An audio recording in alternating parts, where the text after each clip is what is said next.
Le zoo de Green Bay songe à ouvrir ses portes à l'année, puisque l'achalandage ne cesse d'augmenter.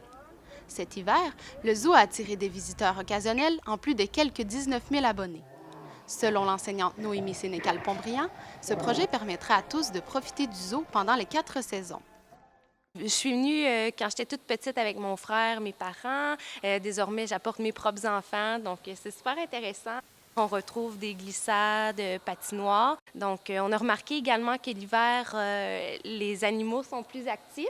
On a vu les tigres, les léopards se promener davantage. On a vu des oiseaux d'hiver que normalement on voit un petit peu moins en été parce qu'ils sont cachés à l'intérieur. Donc, on se demande quoi faire une fin de semaine. On s'en vient ici, autant la semaine, l'été, quand on ne travaille pas. Selon le directeur général du zoo, Paul Gosselin, il faut procéder par étapes. L'hiver a augmenté de beaucoup en achalandage au cours des dernières années. Et quand on arrivait dans les derniers week-ends, il y avait encore un sentiment que les gens voulaient venir encore au zoo. C'est là qu'on a pris la décision de dire, ben, pourquoi pas rester ouvert le mois d'avril, dans le fond, puis début mai. Mais avant d'ouvrir pour ouvrir, ce qui est important, Marie, c'est de se trouver une thématique, de trouver quelque chose qui va différencier cette saison-là, cette portion-là, pour donner une justification aux gens de venir voir le zoo.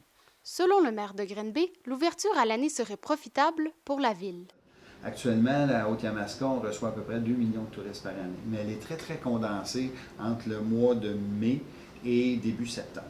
Et là, ça va nous permettre probablement d'étendre cette période-là pour qu'il y ait moins de temps mort en hiver que des autres, exemple, les restaurants, les hôtels et autres commerces puissent profiter plus à l'année de cette chose-là, puis de l'expérience aussi. Nous, au niveau de commerce tourisme, on s'assure aussi de pouvoir offrir au niveau de la ville que quand les gens viennent, qu'il y ait d'autres activités intéressantes à faire. En plus de protéger les espèces, le zoo a aussi pour mission d'éduquer ses visiteurs par des animations thématiques.